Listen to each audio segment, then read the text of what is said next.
All right, so we are here with the March-April Cube League Draft. If for anyone who's unfamiliar with how this works, and maybe you haven't seen the previous one we've done, this is all done through Google Sheets through some magic coding that I don't understand. So basically, that's what's saying. All the players have to do here is just check the card they're looking for, and it's just like a normal draft. They'll just take one, pass it to the next player. So I am here with my co-host Connor Lavelle, the good old team. So Connor, how are you doing? We both drafted this. So how was your draft, and what are you expecting from this late draft that we're watching now? I thought my draft went really well, and very excited to see what these players come up with. For a high power cube, this cube has a lot of potential for innovation. Usually what you see in high power is decks get really streamlined down, but in this cube, I think there's a lot of opportunity to expand outward into some weird stuff. So really excited to see what the players come up with this time. Yeah, absolutely. So right now we're gonna be following different people throughout the draft. What you see right now is this is Vent, who is actually the cube maker. So this is his cube, and we'll be following him for a few packs, seeing where he goes. Looking at this opening pack, what are you interested in, Connor? So pack is kind of underwhelming. Weavile GX is what he goes for here, and I actually do like that pick a lot. It's an archetype-defining card. Weavile allows you to go into the dark box where you can move energy around a bunch. Other cards I might be looking at are Kukui, because the damage is really nice. There are a couple of ways that you can find it in your deck with like Magcargo and Lele and stuff. Okay, so moving into the next pack. Here, I like Cynthia, both Cynthia Caitlins. I like Nest Ball. Cherish Ball is really good in this cube just off the bat because you have Lele GX and Dedenne GX in your draft pool. Those are definitely my big ones. How about you, Andrew?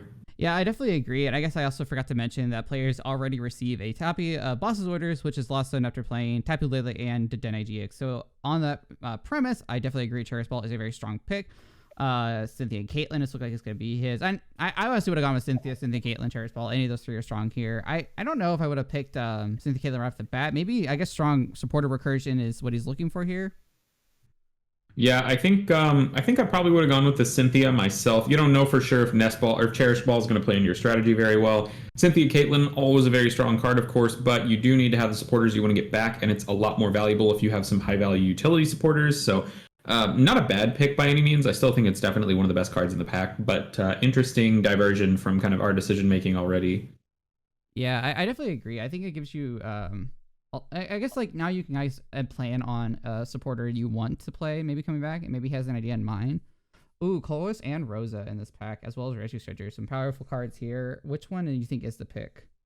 So I would pick Colress first, and then if the Colress wasn't here, I would take the Stretcher. Yeah, Colress is just a really strong draw supporter, allowing you to basically draw for each Pokemon in play, which can be, in a high power cube, very important when you're trying to set up very good board states. And people tend to fill their bench, especially because you're given the Dedenne and the Lele to use.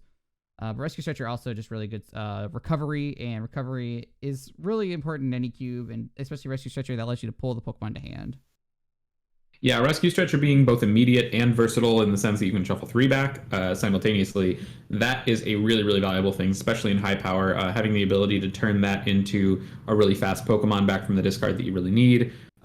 That is definitely a super powerful ability. Looks like he's kind of hovering over Rosa here. I don't love Rosa this early, especially. Rosa is not very good in GX-centric decks because there are fewer opportunities in a game to use it, whereas a lot of the decks that you might be going into are GX-centric in this cube. So probably looking at the Colress or Rescue Stretcher for sure, but we may see a Rosa pick out here from Vent. And for any that are curious, these are going to be using the Sword and Shield rule set, so items and stadiums are okay on turn 1, but you just can't play supporters. Not particularly relevant to what you pick in this pack, but something worth noting for future draft. So do you think that influences maybe like what type of support you go for, Connor? Are you usually looking for maybe more item-based search now, and you can't play support on turn 1? Yeah, both the item-based search allowing you to search your deck on the first turn is really nice, but it's also going to pace your deck up a lot. And this is a kind of cube where setting up quickly is absolutely of paramount importance. So can't overstate that enough, just how important it is to get up quickly. And the item search is definitely instrumental in that. There is a lot of it in this cube, and if you are not playing it, you're going to be slower than a lot of the other people who are. We did see him pick the Rosa over the Colress. I wonder what he's thinking. Maybe Rosa's gonna. Maybe he feels like Rosa's gonna give him more Maybe he's trying to make a more one prizer deck, and he'll have the turns to play it. Not sure. Yeah, that would be my first thought as well. If he's thinking about playing a deck with heavy one prizers already, like he's kind of going into this draft with an idea or a couple of ideas in mind that can take good advantage of Rosa, then I could definitely see the pick. See a counter catcher pick here. Not anything too surprising. This pack is pretty weak. The only other card that you might consider weakness guard energy, very good in high power because a lot of the time your deck revolves around one line. And then Kommo is also an archetype defining card. In this cube, Kommo is really powerful. So could have seen that pick up as well. But he goes for the counter catcher. I do wonder if he wants to stay on this dark right away just because he saw that Weavile, or if he's trying to stay open. Yeah, it's a good call. I wonder what his thought process is here.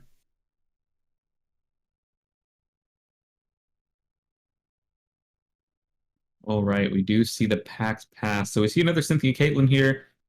And then we see a couple of cards that are good in different decks. So Blaziken, obviously very good for fire, accelerates fires onto the bench, and kind of enables your whole engine if you're in that stage 2 line. Another Kommo, which signifies that the line is probably open for the time being, but I would imagine if we hop to other drafters' tabs, we may see that line being taken a little bit farther downstream because it's so obviously open. Cynthia Caitlyn, another great pickup here. Of course, that supporter is very powerful, especially in conjunction with things like Mac Cargo, which are in the cube. Roxy, not too bad, although if he really wants to be on this dark, then doesn't really benefit from the Pokemon discard. And he does go for the Cynthia Caitlyn. So that would be his second Cynthia and Caitlyn, is that right? Yep, SE2. So I wonder if he has a thought in mind, or maybe he just feels like, okay, well, this is a better draw supporter than Roxy, and I'll just take it because maybe he feels like it's the best card in the pack. I'm not quite sure. Would you have taken this card, or maybe looked at Kommo or Blaziken as open lines? So given that I just passed a Kommo, I probably would just go for the Cynthia Caitlyn here. Blaziken can be really nice. It's not necessarily a line that I'm trying to be on in this cube, although it's not one that's bad by any means. I just have a couple of other things in mind, I think. Okay, so this pack coming in. Wow, this pack is so good. Holy cow. The Rescue Stretcher and Counter Catcher, as well as Shrine of Punishment. Shrine of Punishment is one we haven't seen yet. That's been an interesting stadium I've seen in a lot of decks that just get extra damage counters in play. Although the Salazzle GX, do you want to speak on that? That card seems like it's been pretty good in testing. Yeah, and that card really stands out to me here as well. So Salazzle GX has the combination of a really nice aggressive attack, 2 for 110, super efficient on a stage 1. And then Diabolical Claws coming in 50 times the number of prizes you've taken can really apply a significant amount of pressure once you've taken 3-4 prizes and one-shot anything on that 5th. So it's a really powerful card. I love Salazzle in this cube. I think the pick here is either Salazzle or Rescue Stretcher. If he wants to be on the dark, then Rescue Stretcher makes sense, but I really like being open at this phase, so I'd probably take the Salazzle. Yeah, the Salazzle seems like a great pickup. Have we seen, this will be our second Rescue Stretcher that we've seen, I believe, because there was one in the first pack. So you got to kind of also consider how many options you're going to have to actually get this card, but it looks like that's what he's going to go for, the Rescue Stretcher. Yeah. Yeah, and the Salazzle going this late actually says to me that people are probably not looking at it too closely, which is surprising because it's generally considered a very strong card, I would say. So we may not actually see that card drafted. It'll be really interesting to see who picks that up. Not a lot to get excited about in this pack. I mean, I do see, like, I do love the Lycanroc with the ability that allows it to attack for free if there's a GX in play. It looks like he's going for Electrode. Do you think maybe he has some sort of Electrode plan in mind here? Yeah, so Electrode synergizes really well with the Dark archetype. Weavile GX being able to move those Dark energy around means you can really take best use of them throughout the course of the game. In addition, it enables lots of things like N and Reset State to set your opponent back and put you in a good position. So Electrode GX, very strong pickup here. Probably one of the cards that Vent is looking for the most if he is committing to this Dark. Yeah, we did see him grab the Weavile in the first pack, so I could definitely see that being the idea here. Yeah, but now that pack 1 is halfway done, let's take a tour through the other drafters pods or other drafters tabs. I'll go into Icewerda first. Yeah. So Icewerda, starts the draft with a Disc Reload Silvally GX. Very nice card. He's already got the Type Null to back it up as well. Ultra Ball, Cherish Ball, really great search. And then he's kind of staying open here. He's got the Malamar with Psychic Recharge. Great with Silvally, great in its own deck. He's got the Raichu GX, which is deck defining on its own. So really promising opening draft from Icewerda. He's taking the Como-O here. I'm a big fan of this. He has recognized that Como-O is open, and he's looking to potentially take a couple of them. So he takes the Como-O, and I'm interested to see where his draft goes. Andrew, do you have any thoughts on that? So Go has been one of the lines that I've personally thought could have a lot in this cube, especially since people don't tend to rate it that high. I think that's generally good in a draft like this because people tend to gravitate towards lines quickly. There's not a lot. I mean, high power, your main strategy is to build a consistent one. So you're worried sometimes that some of your lines might be highly contested. So with Como, once you get all the pieces to it, you have a very monster house powerhouse that's a one prize Pokemon. So if the line's being undervalued, you can definitely swoop in and get a really strong, consistent Como deck and potentially just run through the bracket. Absolutely. So I'm hopping up to Benjamin Grove 47's tab now. Interesting. So he clearly has a plan in mind. He sees the Alolan Exeggutor, pick 1 and pick 3, so he's pretty much onto it right away. I think this is actually a lot safer than what Vent is doing with a Weavile, just because Alolan Exeggutor has not as many cards that you need. Like with the Weavile, you're going to need to pick up some dark basics. So if someone else at the table has picked up a Weavile GX, then there's a chance you could end up splitting the cards, which would be really risky. But the Alolan Exeggutor, if you've got 2 of them, most likely somebody is not going to move in on that right away.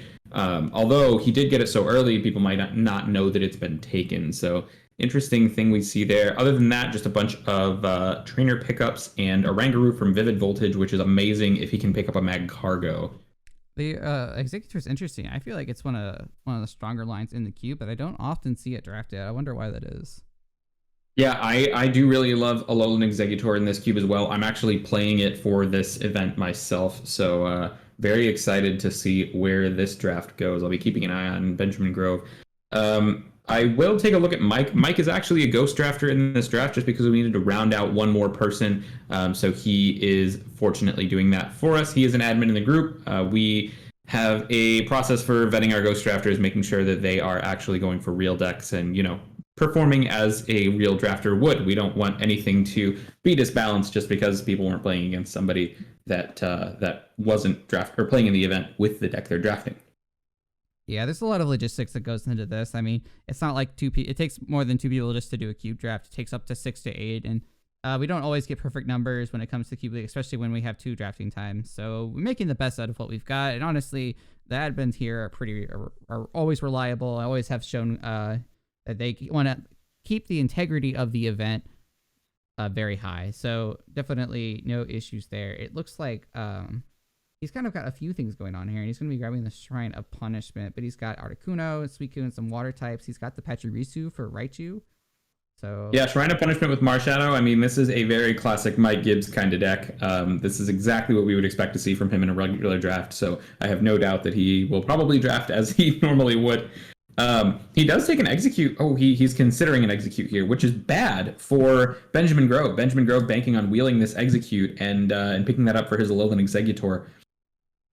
We do see a Vikavolt and an Aganadel GX and a Xurkitree going to these last 3 picks, which means that Beast Box is almost definitely wide open, and Vikavolt is as well. So really interesting things that we see right off the bat. And I am going to hop up into Boogeyman Gaming's tab now. Take a look at what he's got going on.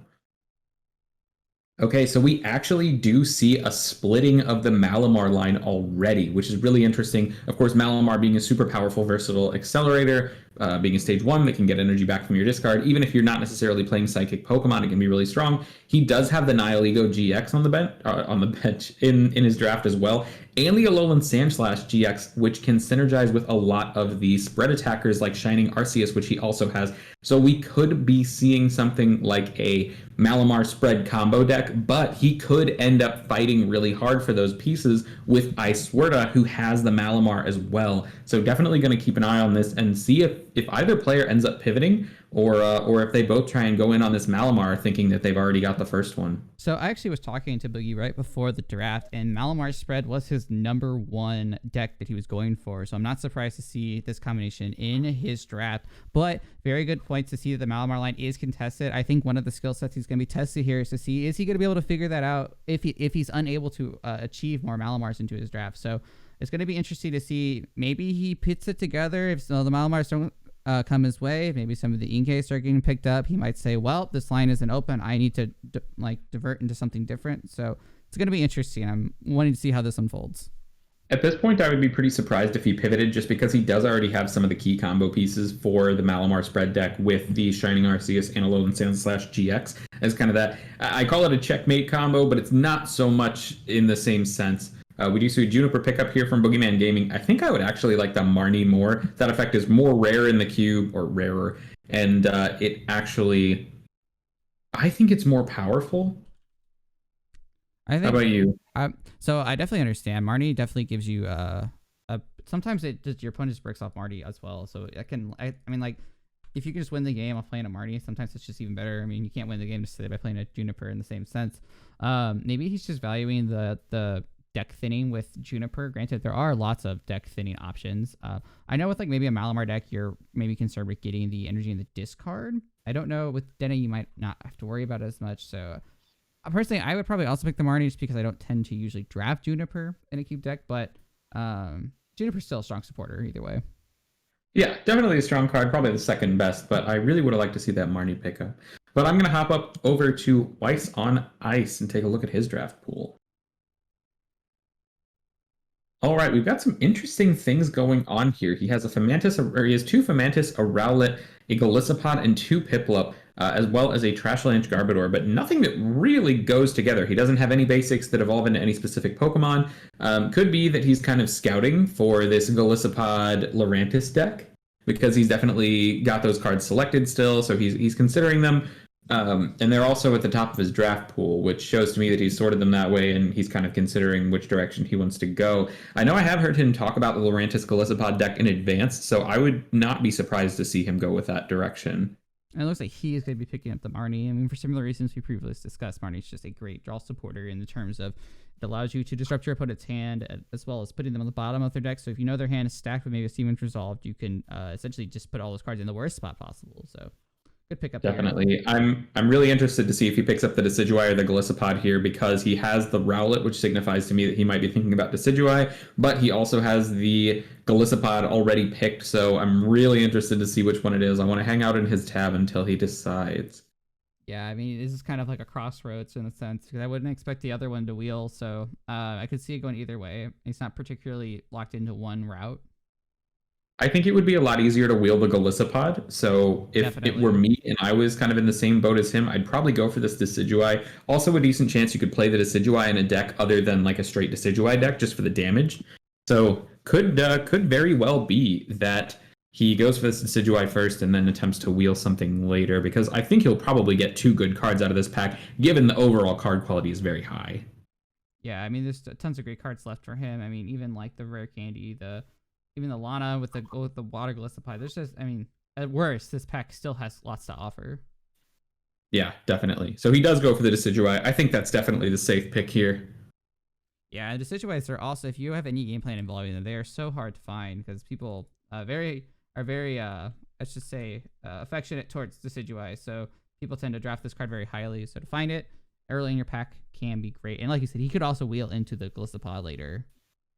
Absolutely. We see him pick up an Elm's Lecture here, probably going to be using a bunch of low HP evolving basics, so that definitely makes sense. I do find it interesting that he decides not to go for that Empoleon, so even though he has those Piplups picked up, I don't think he'll be going for the Empoleon line, given that he's passing the Total Command here, so probably see a full pivot off of that.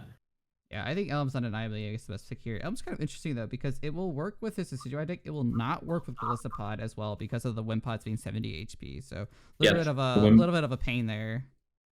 Definitely. And it could be that he's still considering what deck he wants to go onto. He just knows that he wants to play the Rowlet and the Decidueye in it anyway. So yeah, definitely a solid pickup here. Gonna hop on up to Odysseus's tab. Odysseus, once again, a Ghost Drafter similar to Mike. We see an early Babies GX pickup, which I think is a little bit of a meme, but it's okay because he's definitely got a very powerful fire deck coming on here. He has a Welder already, Fiery Flint, Blaziken, Reshiram GX, just some really nice bones for that fire deck to really get up and running. So I think this draft is pretty defined at this point already. I couldn't see myself transitioning given what he's already gotten. Yeah, the Togepi, Clefairy, Wigglybuffs, the only tag team in the cube. I think also maybe the only fairy type in the cube, if I'm not mistaken. I believe you were correct.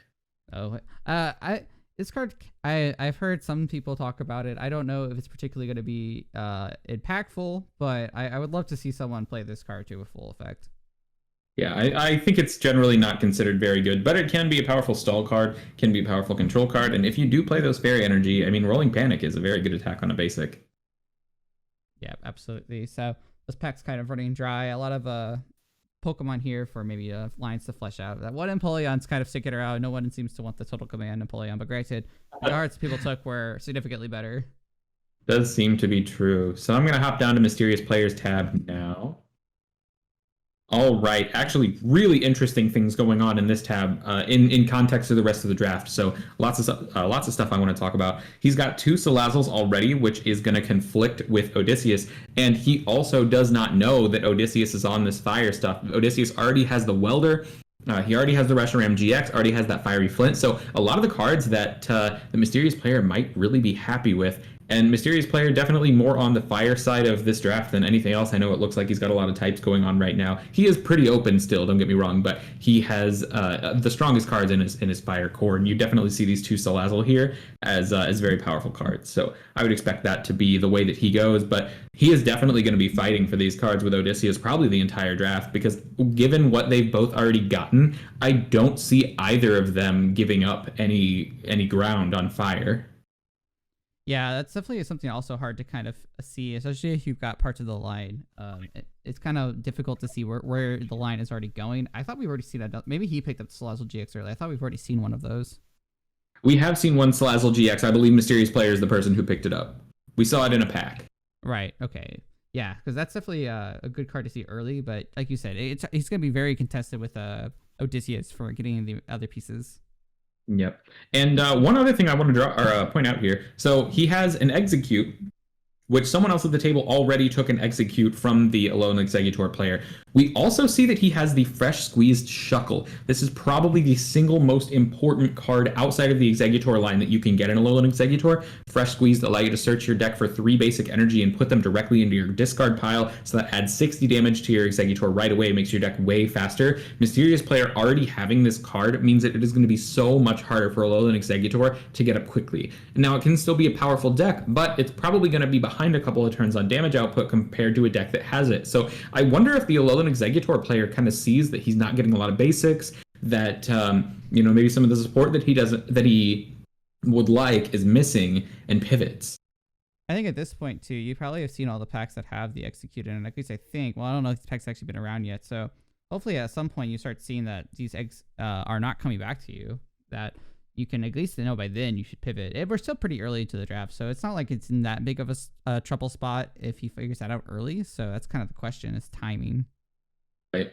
An interesting pickup from Mysterious Player here, going after the Rockruff. So there are a couple of cards in this pack that I would consider better than the Rockruff for sure. Pidgeotto, Roxy, Chargebug, Vulpix, Alolan Sandslash, GX. But if Mysterious Player is going into this draft knowing for sure that he wants to attempt to draft Lycanroc, and he does already have one in his pool, then this Rockruff could make it less likely that people will take it and go into it speculatively. So if he has an idea of what he wants to draft already, then this could be a super strong pickup. And I do think it's really interesting. Mysterious Player, very accomplished drafter. He has actually won the league before. So he has reasoning for this for sure. And I imagine it is probably because he has something on his mind heading into this draft pretty heavily. Yeah, it's good to see that he already has the Lycanroc, so this kind of helps deter other people from drafting it when they don't see like the pieces as much. Interesting to see that. Okay, the Weavile is still around. There's 4 Weaviles in this cube, so it's not unlikely we don't see like the Dark Box taking those. We do see that Mysterious Player has an Empoleon in his draft pool. He picks up a Prinplup here. Could be considering that possibly. I do find that a little bit strange considering that he, passed such powerful cards in the previous pack in favor of a basic, but maybe he just doesn't really see Weavile as an issue. And, if he's really committed to the Lycanroc, then taking the Weavile would be disadvantageous to him, because even though it's the best card in the pack, it is a matchup that he'd be really happy to sit across from in the actual event. So letting this through, a really smart thing to do if he plans to be on that Lycanroc. Yeah, I think he'd be very happy to see more a dark box player in the league. So he's probably making sure that those blinds are staying pretty open and available for anyone who wants them, because it's going to be great for his strategy, especially as a fighting type deck. I also see the combo pieces are pretty uncontested, as pretty much expected, unless you're. They are, but they're not. So two separate people actually took the Komos out of that first pack. Oh, you're right.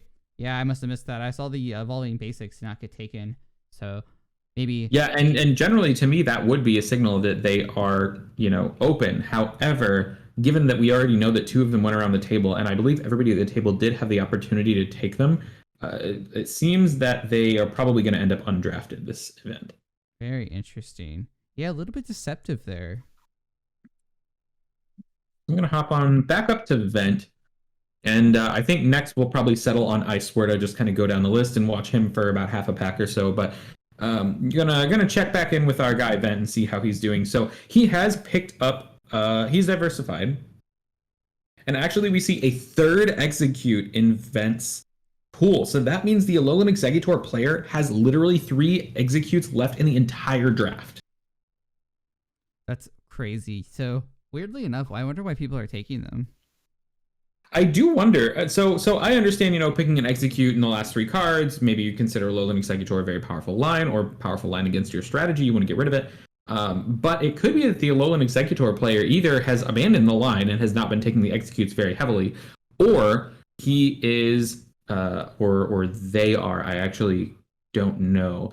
But it could be that they are attempting to wheel them and they're going too late, which would definitely be very unfortunate. I know the person in front of them picked up the execute right before it would have gotten to their draft spot. So could be that after they saw the executes weren't wheeling, even though none of the Alolan Exeggutors have actually come out. Of course, they don't know that. But once they saw they weren't coming around, they may have pivoted. So I swear to Benjamin Grove, I believe, was the person who was initially committing to that Alolan Exeggutor. So I'm interested to get back to their tab soon. I'm going to hop back to Icewerda, kind of take a look here.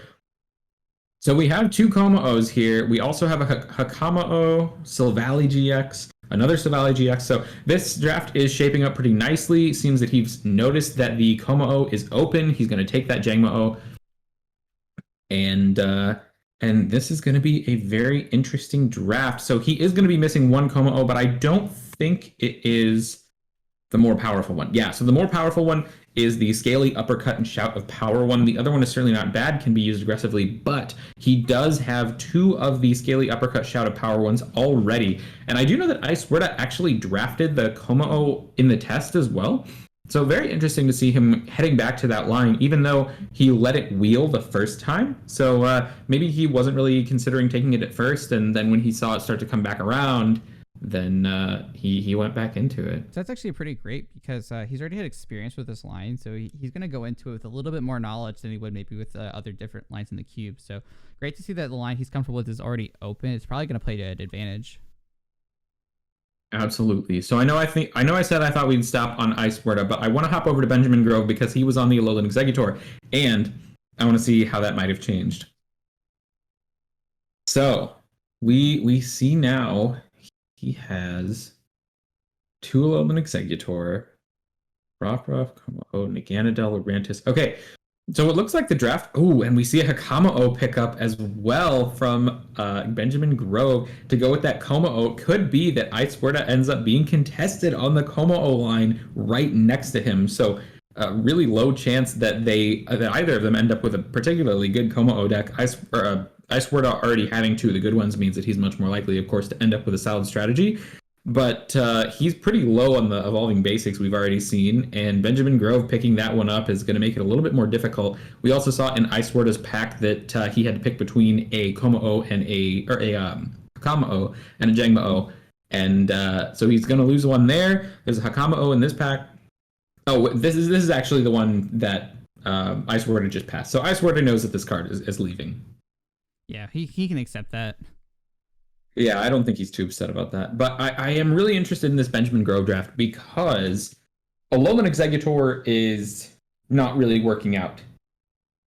And It could be that we see an attempt to stay on that, but from the picks that have come afterward, it doesn't seem like that's going to be the case necessarily. We see Naganet LGX, we see Lurantis GX, we see Como-O, two Poipole, Alolan Vulpix, just a lot of cards that wouldn't necessarily go into an Alolan Exeggutor deck and might push onto a different archetype. So Now, do we we know? also get Spell Tag going last pick here. Really, really interesting that Boogeyman Gaming did not pick that up. Could be that Boogeyman saw something that he needed more, but that seems like a really powerful card for the Malamar spread strategy. He also might not be completely sure that that is what he's playing. I'm not sure what his other draft picks were, but with the other Malamar already being taken, he doesn't have a lot of information to go off of yet if that line is open. Granted, he did prioritize a few early picks, so I'm interested to see what his draft pool is like. I was going to curious about Benjamin Groves is, has he seen the other executes that other people have been taking, or have those been taken before he had a chance to see the pack? Uh, I believe at least two of them have been taken after they were seen. So he'll have that kind of information to at least know that, okay, they did not come back. That is probably not the safest line at the moment. And this is actually a Malamar going the other direction around the table from Boogeyman, so solid chance that he does not end up with this card.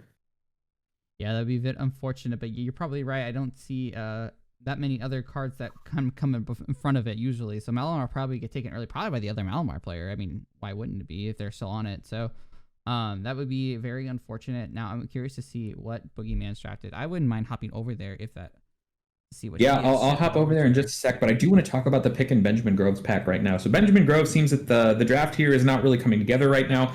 I would really like to see some big power picks on lines that are apparently open. Vikavolt being a big one. You know, Lightning Pokemon not necessarily being super contested right now.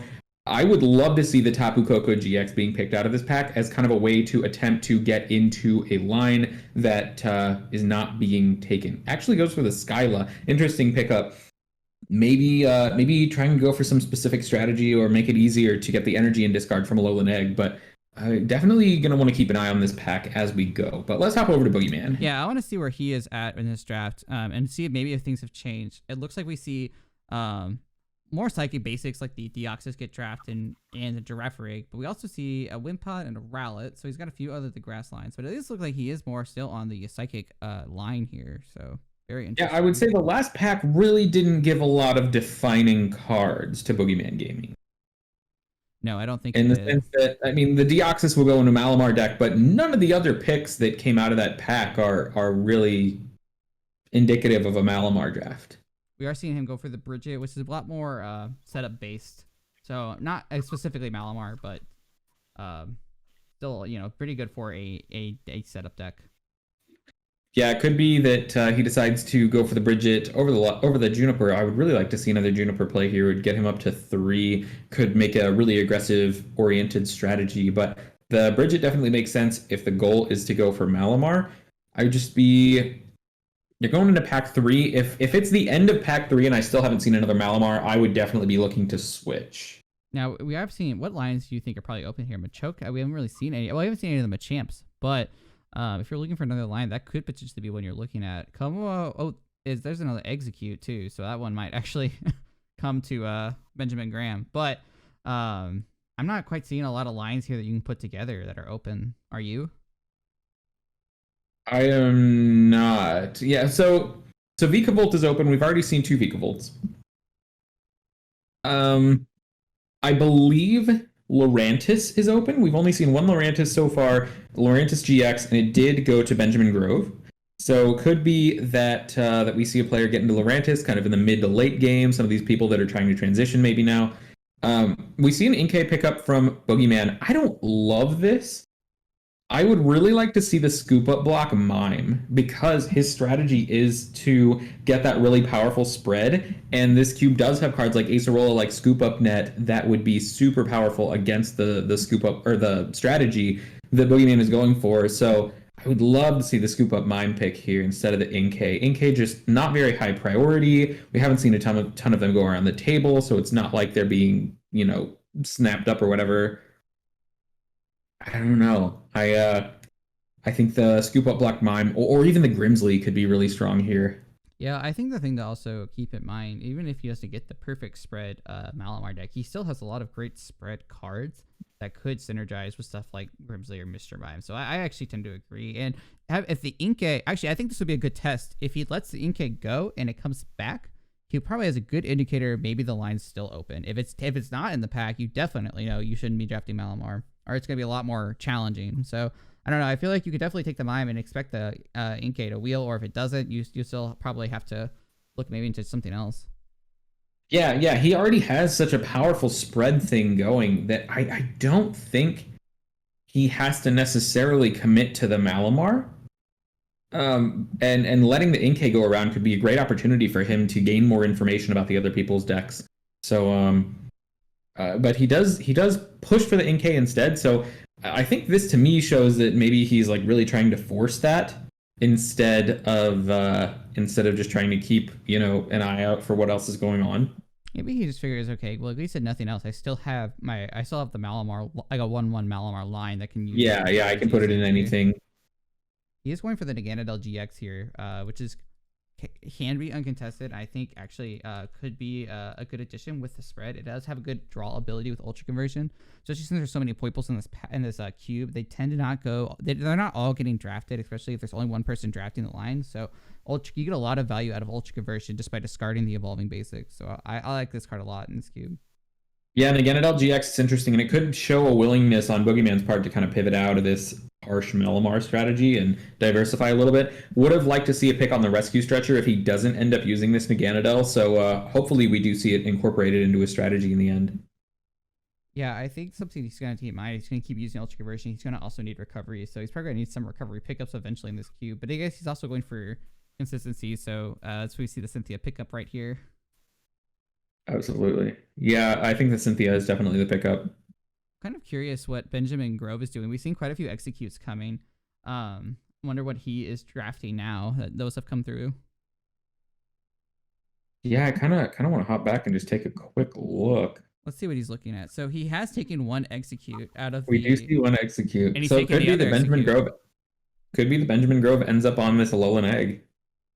So how many of that have we seen? We've seen. Oh, and we see it, another execute being picked out of this pack. So a 3/3 Alolan Executor with a secondary attacker can be very strong. That's how I'm playing my deck this month. I only have a 3/3 Alolan Egg. I have some good recovery, and I have a good secondary attacker. It could be that Benjamin Grove needs to move into that just because total lack of basics. Could also be that maybe Benjamin Grove picks up a Ditto Prism Star and things end up okay. Yeah, I forgot there's like 4 Ditto Prism Star in this cube, so he actually can get into more Evolving Basics that way.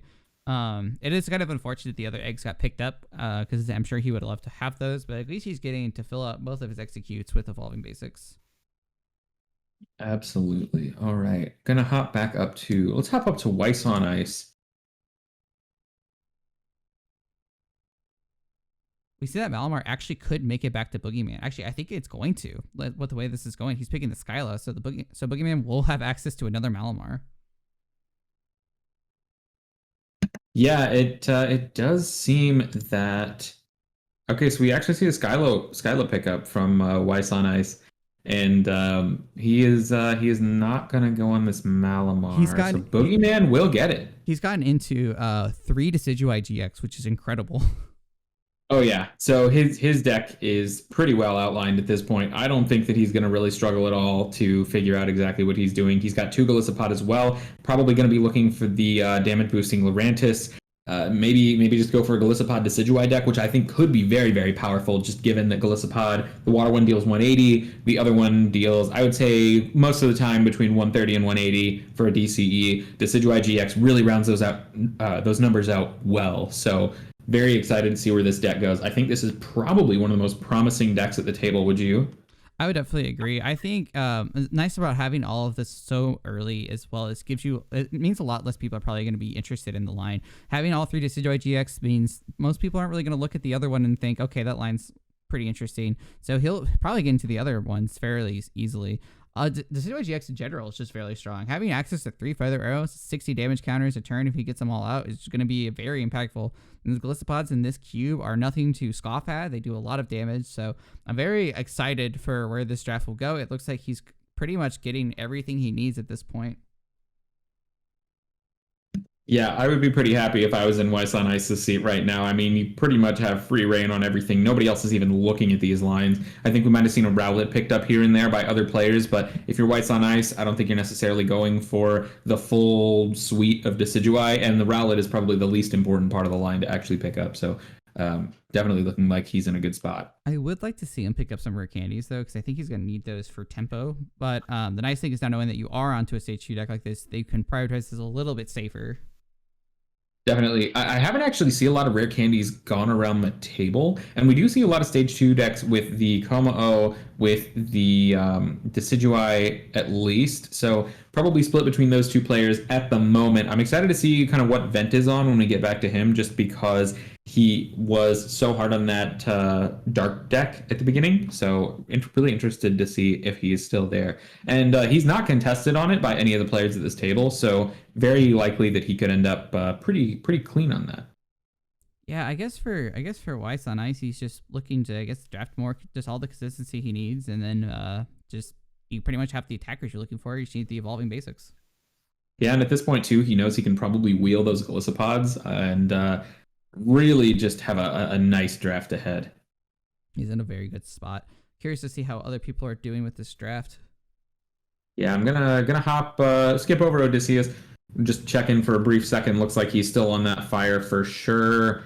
He has not picked up another Salazzle, so that means the Mysterious Player is doing okay there. But he has picked up 2 Salandits, so there is a fight on the ground as far as that low piece of the line. But I'm gonna hop over to Mysterious Player, take a look at what he's doing. Curious to see if he's fleshed out more of his fighting line or if he's gone a different direction. So he's picked up a second Lycanroc. Interesting, Lycanroc Cosmic Eclipse really doesn't need to be played in a fighting deck at all. Pretty much all the time it's going to be attacking for free, so I don't think that necessarily pushes him toward fighting. I think it just gives him fighting options. He has picked up a Marshadow GX. Again, not necessarily indicative of fighting, actually usually indicative of something other than fighting, because you don't really need a fighting attacker to copy attacks out of your discard if you're already in the type. So interesting pickup there. We do see him starting to build out an Empoleon line. Maybe he's planning a pivot there. We actually have not seen a lot of Empoleons go around the table, so it could be that he's transitioning onto that now. It's just to see a Ringaroo stay in the pack for so long. Yeah. Having drafted this cube like 6 hours ago, I don't love Oranguru in this cube. There are not a lot of decks that can really take advantage of it super well. It is nice against those late game ends and stuff. And if you have a deck that really wants to fill its bench, then it can be nice. So, for example, if Mysterious Player does go for the Empoleon deck. Other than that, though, the Sun and Moon Oranguru is just okay to me. It's hard to play your hand down to 3 or below and then continue to draw cards. So I do think that it was probably better than some of the other cards in the pack, but not necessarily better than all of them. Understandable. It's interesting to see how cards like this change when you give it in a cube context instead of in standard. You don't have access to necessarily for Ultra Ball like you would before, so it changes how you view the card. Definitely. So I'm hopping back up to Vent's draft here, and it looks like he is definitely on Dark. Really no question anymore. He's got 2 Weavile GX, he's got Sneasel, he's got Eviltal, and he's kind of taking the cards that would be conducive to that. He's got a Silvally GX, very nice and strong just in general, but also in the strategies that can move around energy and power it up right away. He actually has a 3-2 Weavile GX line, so doing well on that. And I think he's realized that he's probably the only one in it because he did wheel that Guzzlord GX. Yeah, the Guzzlord GX is a huge indicator that no one else is on the line. He is going for the super boost here. I guess that makes sense. There's not really anything else you're particularly cared about. Although, yeah, I don't know. It seems like there's not a lot of better options. I don't know if you could ever play super boost. He did not wheel the Guzzlord. He was the last person to pick out of that pack. Oh, I see. But so that doesn't say that. So it does say that he's pretty, firm on this dark deck. He's not letting through anything that he could really be using. But it does also mean that he can be pretty confident that he's not contested on this dark deck. Yeah, and Dark has a lot of other attackers too that he can utilize, so he should be well set up to have more options.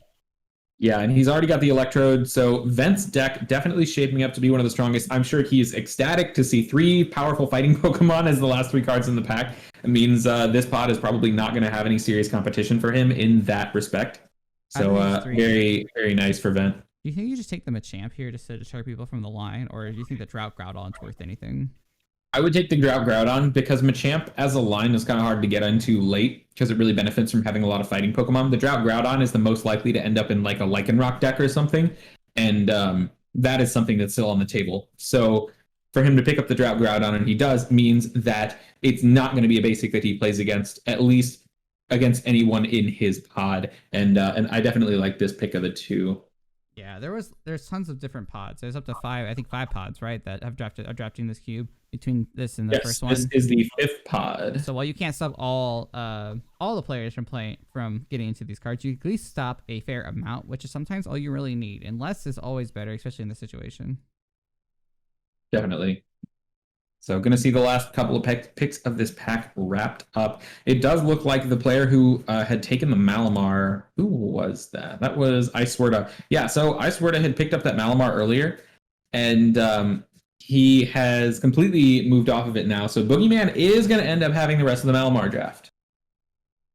I mean, I think that's really solid for him. So now he's going to be able to pretty safely get into. He already has a lot of the spread stuff already set up, so this should be a really good. Hopefully, continues to be really good for him. Yeah, I think both players are going to be a lot better off for it too, just because we do see a lot of Como pieces in Icewerda's draft. Definitely going to be looking for the Altarias here. With 2 Altarias in the deck, you can really pick up some crazy damage. And I see the Tapu Koko GX in the Como-O deck. That is such a powerful card just on its own.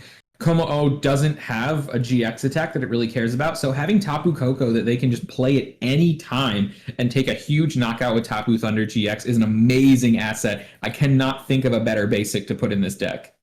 Yeah, really glad you brought that up. I have not seen that come up a lot of testing, but that card is insanely strong, especially in a lot of these decks that like to extend their energy, like Blaziken or even Dark Box will have a lot of energy in play. This Tapu Koko is going to put in some work against those types of decks. Yeah, card is going to be absolutely nuts.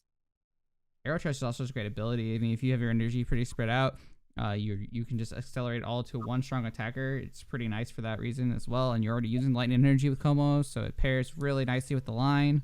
Lots to appreciate here with that card. Definitely. All right, I'm going to hop up to Benjamin Grove's pack now. So looking through, so when they decided to pick up that Skyla, it looks like they did not end up taking it. They switched off to something else, which I like. I think not taking the Skyla was probably for the best in that pack. It looks like they're still kind of on the Exeggutor, but the draft is a little bit scattered. It kind of seems like they're trying to get onto whatever they can find. Maybe they're really committed to this Exeggutor and they're just kind of waiting for the pieces to come around. But I'm not seeing a lot of the cards that really synergize well, kind of the Viridian or like Power Plants and Shrines of Punishment, those powerful stadiums that can punish opposing GXs, things like that really are great in an Exeggutor deck. Oh, perfect timing. We can see if Benjamin Grove goes for this Exeggutor in the pack, and we can see what the game plan is moving forward, because there are tons and tons of super powerful cards in this pack other than the Exeggutor. I wanted to ask, so assuming the Lone Exeggutor didn't show up, and you're kind of in the situation where you're sort of trying to find something that sticks, how do you navigate this draft at this point? Well, I'm definitely going to be thinking about what cards I've seen going around the table more than others, and that's definitely going to help inform my decision.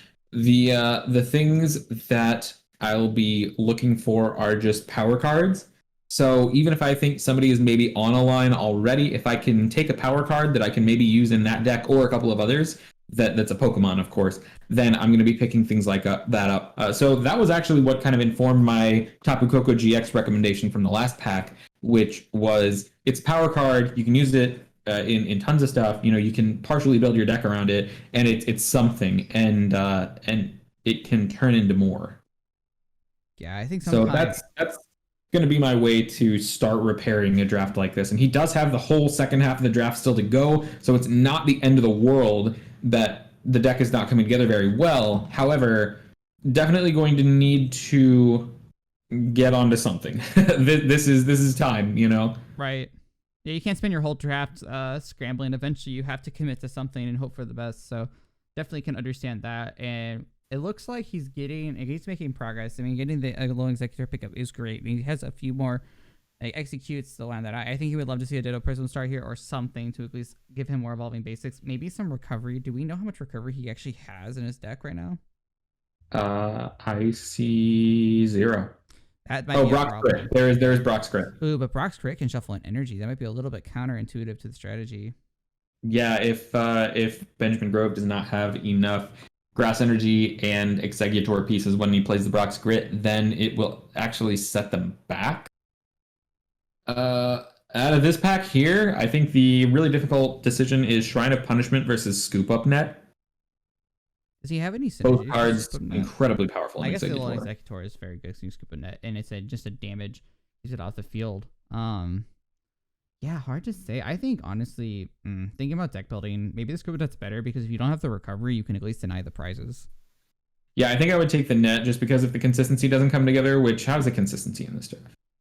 Not too bad. 13 supporters already. Not a bad place to be. A lot of the supporters are not super strong, I'm seeing. But a lot of them aren't bad. Oh, there actually is a Ditto Prism in Benjamin Grove's draft. I don't know when it was picked up, but that does mean that there are 3 basics for the Executor. So this draft is actually staying online. It's not gone by any means. Actually still picking back up quite nicely. And it is really unfortunate, though, that Mysterious Player has that Shuckle, and Benjamin Grove has no way of knowing that unless he already saw the card. Yeah, and then hopefully maybe he'll be able to get something like Sycamore, Juniper to like be able to at least have a little bit more discard, try to maybe compensate for that. But man, I hope he can at least maybe get into another. I don't know. Is there another execute left in the draft? There is. There is. Okay. That Oricorio could actually be really good for him, or the Energy Spinner. Both cards could help him search out energy. The Oricorio will let him bench search for 2, and he has Scoop of Net, so actually he could probably synergize really well with that Oricorio. I like that actually a lot more than the Spinner, but what do you like in this pack? My pickup here would actually be Altaria. Oh, for the fight song. Yeah, it's true. To give him the extra damage output. Benjamin Grove already has 2 Dragon, Alolan, Executor. Altaria coming around means that, maybe somebody's not on Como-O. We did see the Como-O go around the table a little bit earlier on. Goes for the Energy Spinner like you wanted, but I think the Altaria really lets this deck kind of pick itself up to another level because there are some really powerful 130 and 160 HP Pokemon in the draft, and allowing that Executor through Lurantis or through Altaria to push up to those numbers makes it a completely different beast as far as matchups and just general deck quality. So I would really love to have seen the Altaria. Most likely, now that Benjamin Grove has passed it, we will see Icewardo wheel it. And I did hop back to his tab for a second just to see exactly what he picked over the Altaria, because that's like such an important card for Como-O. Icewardo actually went for a Colress over the Como-O, so deciding that, or a Colress over the Altaria, so deciding that was more important at the time. I understand the pickup, but I don't think I would have done it myself. However, if he was really confident that Altaria would probably come back, then it's not too bad, because that was really early in the pack too. So I could definitely see the Altaria coming back and him being rewarded for that decision. So I actually missed that the Altaria was in the pack, and I definitely agree the Altaria would definitely be better for his deck. I think I would have taken the Oricorio over the Spinner just because it's more searchable and you have the Scoop of Net to reuse it. But Altaria would definitely have been a lot stronger in his deck. It also just looks like Icewardo is going to get punished for it. I would be surprised if other people picked it up, and maybe they will if the pack doesn't have as many good cards. But maybe also figures Colress is going to be a good pickup too. We also see another Malamar in this pack, and I think this one is going towards Boogeyman, so he might see himself another Malamar. Yeah, I think Boogeyman probably ends this draft with 3 Malamar without too much issue, which would be really great, especially for his spread strategy. He would have a very consistent lineup here. He already has some of the basics he's looking for, so after that, you kind of just have to get consistency and basics, and you're good to go. I do actually, so I'm hopping over to Boogeyman's tab now and looking through it. Interesting note is that Boogeyman has very few attackers. He has a Deoxys, he has Nihilego, and he has Shining Arceus for the spread. Interesting. I wonder. And that's it. I wonder if he's maybe passing them. He hasn't seen any. What other attackers do you think he's looking for here that would help his deck? Well, I mean, any of the good psychic attackers, Mewtwo GX, Necrozma, even colorless attackers, things like Tapu Koko could be really good for him. There are a lot of things in the draft that I could see him taking advantage of, even Slavali GX, but either he hasn't seen them or he hasn't been prioritizing them. I wonder how hard he's relying on this spread strategy because against some decks, it's probably not going to get him as far. We also did see him get rid of the spell tag, which was also pretty would be I would think would be pretty important for a spread strategy if you're utilizing psychic types. Yeah, this kind of strategy would really benefit from something like that. Did he I don't remember if the Shrine of Punishment made his way over to him or if somebody else took it. I don't think we saw yet. That would be a card too I would also expect to get taken just because of its strength. Yeah, definitely. And right now, it looks like he might have to use this Nihilego as an attacker. And once you have, Lowland Sandslash GX and Nihilego GX, and maybe you want to use Lele and Dedenne, and suddenly Shrine of Punishment starts to become a worse and worse card. So might be some concern there. I'm gonna hop over to Whites on Ice's tab for a minute. Yeah, let's see if his Decidueye deck has evolved any, and I see a lot more green happening here, so at least indicator he's seen something more. Yeah, we see 3 Rowlets, 3 Decidueye GX, 2 Wimpod, 2 Golisopod. Volcanion Prism Star can actually be very good in this deck because it's really easy to slot in a bunch of water energy, so not bad at all. And the snipe abilities of Decidueye pair with it really well. I definitely see this being the rare candy pick, and we actually see another one in his draft pool now, so this is going to be his second candy. This deck is just shaping up beautifully. I don't think there's a lot that we necessarily need to go into. Just going well for Weiss on Ice. Yeah, I mean, it's kind of like what I said earlier. I was just really hoping he'd just get rare candies and just kind of prioritize consistency from there, because then his strategy is going to be very simple to set up. I don't think he's asking entirely much after he's already got 3 Decidueye GX. He's also pretty much going to be free getting into more of the evolving line. So he should have not to jinx anything, but fairly easy time finishing out this deck, assuming that nothing else is important to him. Yeah. Overall, this just seems to be going very well. I like the Shuckle pickup a lot, actually. It's good against some of the decks in this, but don't know if it'll end up in his deck in the end, just because he might want the space for other stuff. Either way, not too bad. Gonna hop over to Odysseus's tab now, and we see the fire continue. Not a lot of excitement going on here. Celesteela GX is a neat pickup, can synergize really well with the Blaziken acceleration, but seems like more of the same. I'm really excited to hop over to Mysterious Players tab and see kind of what is going on now, because a lot of things have been picked up at this table. He doesn't really have a cohesive deck going on, or he didn't the last time we checked, so gonna take a look at that. I can't remember if he had 2 Lycanrocs before, but he has 2 he now. Did. Okay. So he had 2 Lycanrocs before. Actually, at the bottom of his draft pool is a Lycanroc GX. So that is a 3rd Lycanroc. If he wants to kind of play to that angle, then he does have the opportunity now. Picking up the Oricorio here, totally fine. Good card just in general. Kind of looking through his other types. So he has the 2 Salazzle and no Salandits. We know that the Salandits in the draft have been picked up by Odysseus primarily, which does make sense because Odysseus is on that archetype as well. Not a lot going on the grass side. We do see the hard time slash Golisopod, but I don't necessarily expect that to make an appearance in his deck just because it doesn't seem conducive to that. Although, if he's looking to piece together something, could be good. He's got the Shuckle. I don't see a ton of synergy with that, but maybe could see something coming up later. Guardians Rising Mimikyu, not bad. 3-2-1 Empoleon line. The only thing that's really coming together in this draft is the Lycanroc line. Yeah, it looks like that seems to be where he's been able to find. He just needs Rockruffs, I guess, to finish that out. But he's kind of scrambling right now to find anything to go off of. Yeah, it seems like he's scrambling big time. His supporter count is really low. He has 6 supporters, 9 items in his whole draft pool.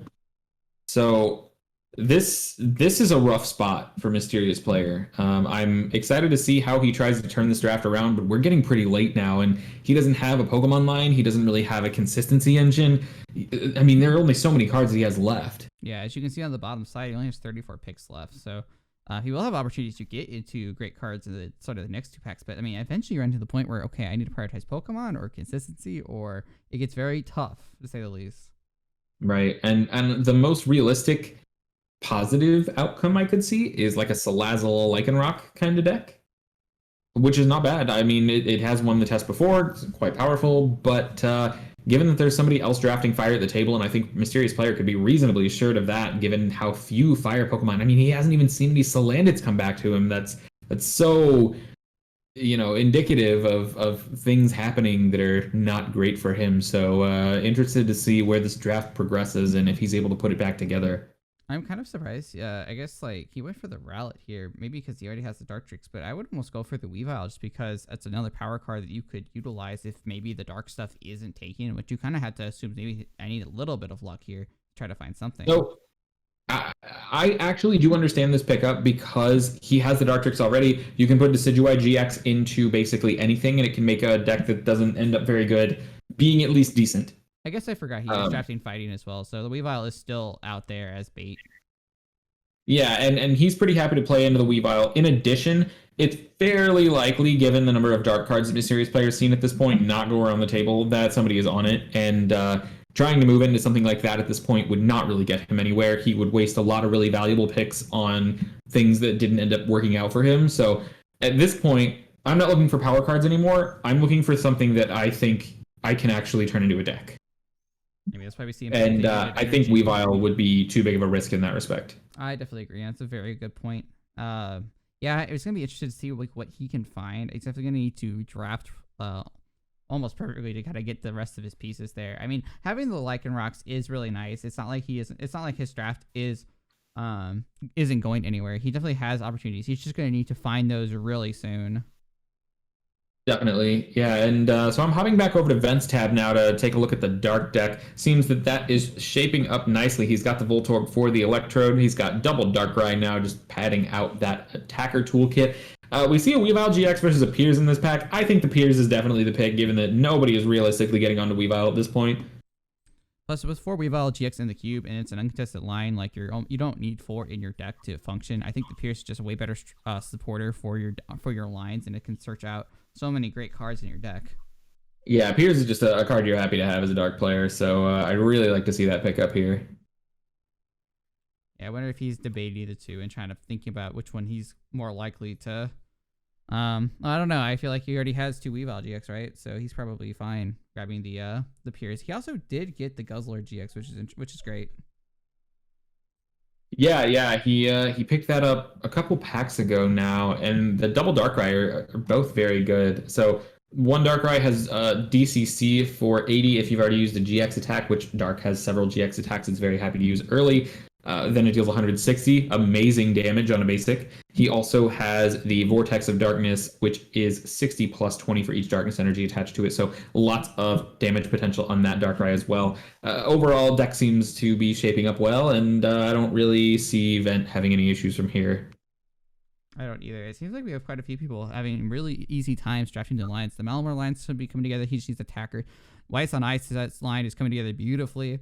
And then this Dark deck is coming together really well. Also, the Como deck has been pretty solid. I wonder if the Fight Song made it back. I wasn't keeping up where that was going. I saw it was in Mysterious Players pack, so I wasn't sure if that pack's already gone around.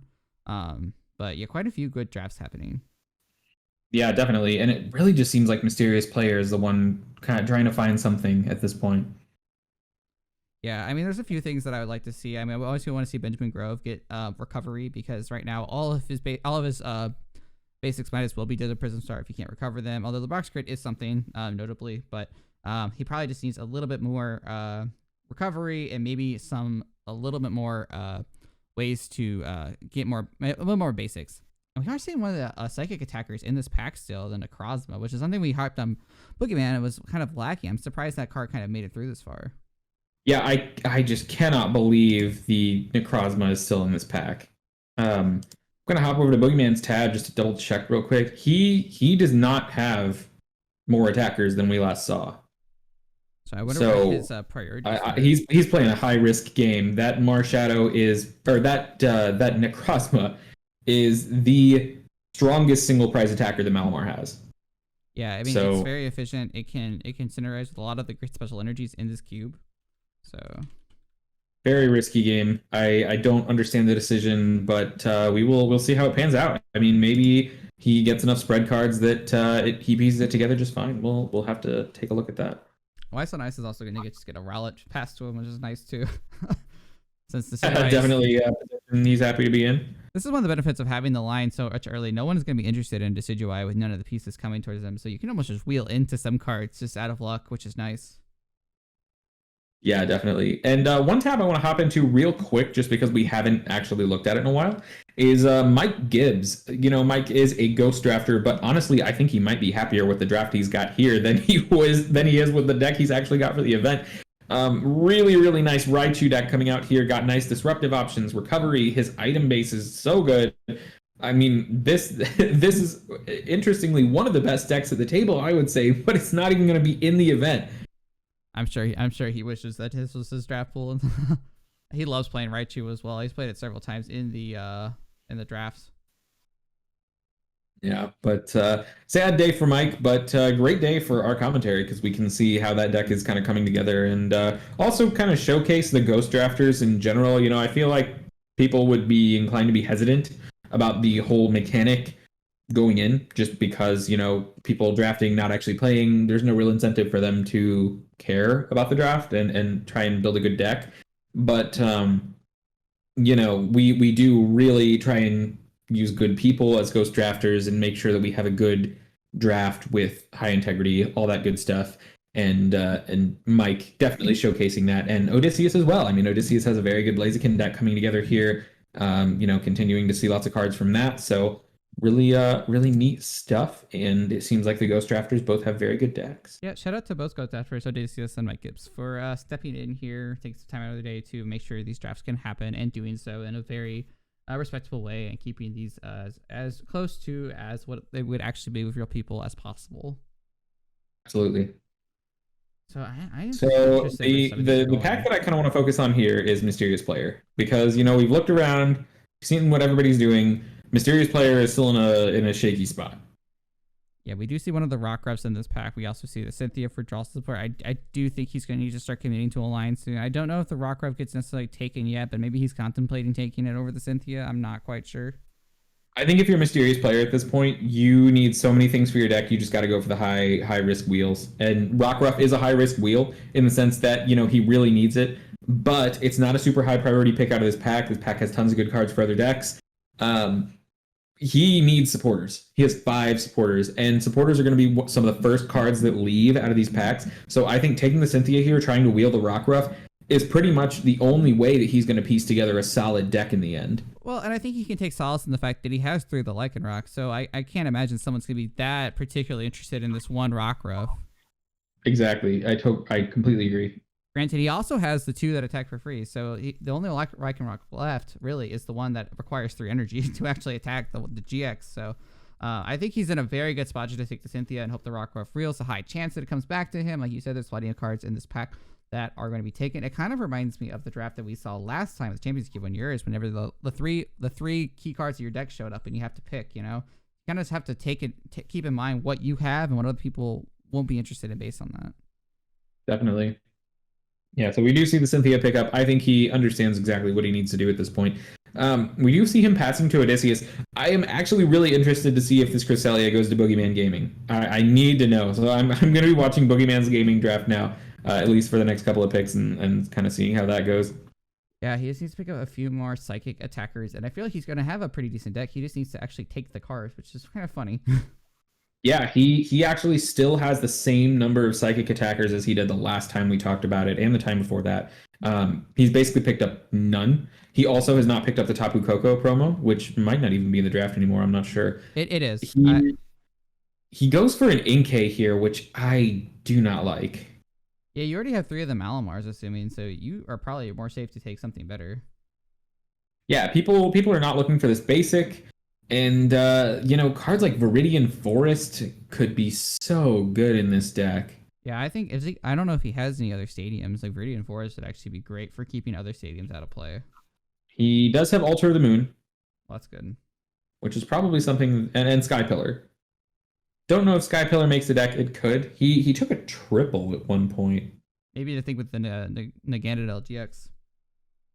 Possibly. Yeah, I could definitely see that. But yeah, I think I like Viridian here just because it's going to help your strategy more consistent. Malamar does need energy to discard. It's not that easy to necessarily have all the energy in the discard of Viridian. I mean, there's a reason why they played it in standard. It is very good for keeping that strategy consistent. And you are pretty much safe to have the Inkay wheel. I mean, especially since you have most of the Malamars. I don't know why anybody would be taking this out of the pack. Yeah, I don't know. Maybe he just really wants to make sure he gets it. But at the moment, it seems like what looked like a very promising start is kind of on shaky ground at this point. You know, he's missing a lot of stuff. He does have 14 supporters. I'm kind of scrolling through looking at his supporter quality. It's not great actually. Not all of his supporters drawing cards. He's got a lot of stuff like Acerola, Plumeria, and the Lysander Prism Star, and then he's got How, which not great. Faba, Roxy is normally good, but in a deck like this with so few attackers, I mean that's his biggest problem. He has very few Pokemon. He's not going to be able to take advantage of a card like that very well. So I think his supporter count is actually deceptively low as well. Yeah, especially this late in the draft, only 26 picks left, and it's unlikely you see a lot of strong supporters after the first 2 picks. So, and we already know that the important Cresselia should be coming his way. So he's not going to have a lot of opportunities to pick up cards like Cynthia, like Colress, like Juniper. Okay, I cannot reasonably see any pick other than Cresselia here. Yeah, I mean, like it's a psychic type. It synergizes with your deck. It's very strong, has a good attack. So hopefully we see it here. I don't know what he's going to be looking for in this pack. Yeah, I don't know what else he might even take. I guess we see him already having a Sky Pillar in his draft pool. Maybe he takes another one, but he's really thinking about this. So yeah, I mean, I would just think you want attackers. He is going for the Sky Pillar here, so he's going to let the Cresselia go. I don't know if Sky Pillar. I guess the thought. Well, Sky Pillar works both ways. Like. So it doesn't it's kind of detrimental for your spread deck because if you have it in play, you can't spread because it's going to block their damage on your side as well. So I don't really know if this helps him here. I don't know if hate drafting also helps him here. I would definitely have taken the Cresselia. Yeah, I mean, right now he needs to prop up his own deck, and I think the reason he might be taking the Sky Pillar is for hate draft because he considers it to be an auto loss card, which it is. But Sky Pillar is not a card that a lot of people put in their decks. It's not a card that you really have to worry about that much, and it's a card that you can interact with other stadiums. So I don't think the hate draft here is worth it, and I definitely don't think that it should end up in his deck. So very very interesting on that pickup. Yeah, I mean, I wonder what he's thinking for the deck strategy. Maybe he figures he's just going to use the spread attacks and then go into a little Insane Slash, and maybe he's not trying to put more. Maybe he's not prioritizing Psychic Basics because of that, but I don't know. I would kind of consider having the options of having those Psychic Basics are just better than none. Yeah, definitely. But jumping back up to the top of the line, I kind of want to just take a look at where everybody's at this point. We actually see a Mewtwo GX that's coming from Boogeyman Gaming. Actually passed it. Oh, so he didn't even want the Mewtwo GX. Maybe he's just not interested in any of the Psychic Basics. Maybe he's just focused on using Arceus Prism, going in or Arceus, Shining Arceus, and then going and finishing with a little Insane Slash. Maybe that's just the whole game plan. It could be. I think it's shaky though. If anybody just doesn't fill their board and benches a new Pokemon, even if you take like 3-4 knockouts, which that's if your Shining Arceus is totally uncontested, then you're not you're not winning the game. It's not like the game is over. So I think that's a really risky thing to bank on. Gonna hop over to Icewerda. Just I guess a comment on Event because we are looking at his tab. Things seem to be going well. He has lots of dark Pokemon. He has a really great trainer line. And got the Electrode already rounded out. Pretty much the same thing we saw last time, just a few more trainer cards that really help him out. See a Scoop Up Nut, great card in this deck. So lots of good news for Vent. Yeah, I guess looking at right. Icewerda. Icewerda. Como-o, third Como-o. All right, we do see 3 Como-o for Icewerda. We see lots of good stuff. Double Altaria now, up from 0 the last time we looked at this tab. So his deck is pretty much together at this point. Got a Latias Prism, got that Necrozma that Boogeyman Gaming really didn't want, Coco GX. I mean, this deck's in a great spot. I see what 3-4 candy. Wow, so he's definitely gonna have a very aggressive Kobo deck, which is what you need in this cube. Yeah, I mean, an aggressive Como deck is amazing. Dealing 180 damage on turn 2 is just wild. So And he's this got the fight as well. great things coming out in this tab. Oh yeah, you said the Buzzwole, which is another great card to have in this, just because synergizes with fighting energy you're already playing. Yeah, he's definitely shaping up to be a really strong contender in this league. I would definitely be scared to come up against what he's got. Hopefully, I mean, I'm assuming he'll put the pieces together. He put the pieces together last time, so Yeah, I he have no doubts that this is going to turn into a great combo deck. He put together an excellent Como deck in the last test. He took a loss to a Brick, and that was the only loss he had. I could definitely have seen his deck going 3-0, so really strong stuff there for sure. All right, so hopping to Benjamin Grove on the Alolan Exeggutor deck. There is now a 4-4 line, including the Ditto Prism Star of Alolan Exeggutor. So the deck is together. Good. Does he have any recovery? So the Brock's Grit from before, which we talked about not being ideal. I'm looking for something like a Rescue Stretcher. We see a Lure Ball, which is interesting because it actually doesn't help the deck at all. He's already missing so many basics that the Lure Ball recovering evolutions doesn't help. The Lana's Fishing Rod would be better than nothing. Yeah. And I don't think the Altaria is necessarily helpful in this situation. Yeah, I completely agree. Recovery is definitely the number one thing that this deck needs right now, and I don't think the Altaria is going to help him out too much, but we do not see a lot of secondary attackers as well, so not a lot of stuff to fall back on. I could definitely see the one of Lycanroc, or there's a 1-1 Lycanroc GX line, which I could absolutely see going in this deck. Splintered Shards GX is so powerful. One single fighting energy, 30 times the number of energy in your opponent's discard pile. A lot of the time it's going to be a one-hit knockout, so really happy to see the Lycanroc, and I hope it goes into his deck because I definitely think that it could work in there and be powerful. I mean, you're already playing fighting energy anyway for the strategies to work, so I think it's a great pickup. Yeah, definitely. And we do see double energy spinner with Viridian Forest. We see, I'm looking for Ultra Balls. Just one. Not the end of the world. I know there's a treasure in here. Really just looking for discard outs because Shuckle's missing, so other things are going to have to make up for that. Yeah, I think he's gonna have to find at least maybe some sort of way to get the energy to discard. I think he has Viridian, right? So that's at least a good start. Maybe if he is guaranteed one Dedenne GX. So energy spinners off the top with Dedenne could be a good way to cycle those energies to discard quickly, especially on like an early turn. If you're going second, you can grab 3 energies with that card. So hopefully we'll be able to see some more discard effects in his deck and kind of round this out. I would like to see something like a Super Rod, or more so actually an Ordinary Rod, or a Rescue Stretcher more optimally.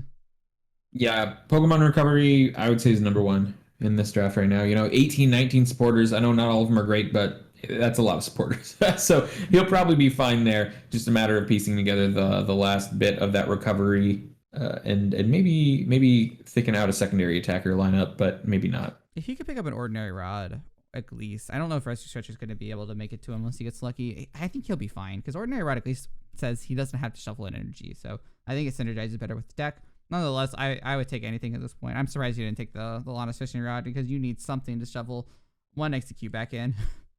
Definitely. Looking at Mike Gibbs' tab very briefly, things seem to be going well. That's all I've got to say. Wow, Boogeyman Gaming actually passing the Mewtwo GX again. Wow, he's not interested in the line, I guess. He's probably just focusing on this spread strategy he's been going for, and it's not really interested in any psychic attackers. Does he have the Coco? He does not. Yeah, still no Coco. So, I mean, I don't know. This is a scary gamble to make. He's basically banking his whole game plan on just a couple of cards. Yeah, I'm not quite sure. I'm interested to see how this pans out. I don't know. Yeah, and looking at his tab, pretty much in the same situation we saw before. He does have a Nihilego that he picked up, which is just an okay attacker. Has some niche usefulness as far as that Nightcap attack, copying the opponent's attack, but only at a certain price count, which can be played around in this cube. And Void Tentacles is a fine attack, especially early in the game, but later on, not great. Hopping Yeah. over to Weiss on Ice. I mean, this draft is probably exactly what he wants it to be still. Yeah, I mean, he shouldn't have any trouble finishing out this draft with everything he's gotten so far. I mean, it's not like he was particularly hurting for any consistency. He just needed some rare candies, which he was able to find. I think he's pretty much just kind of straightforward. Just draft the cards that are going to help you be more consistent, and you're there, since you don't have to worry about the Pokemon. Yeah. Such a nice thing to worry about. Such a nice thing to have in a draft. You don't always have it's not always that easy. And I say easy with like asterisks around it, but like when you do get into those positions where you are pretty much set, it can be very nice. Definitely. I would like to see a little bit more consistency coming out of Weiss on Ice. He's got 12 items. It's a little bit deceptive. He has a lot of utility stuff.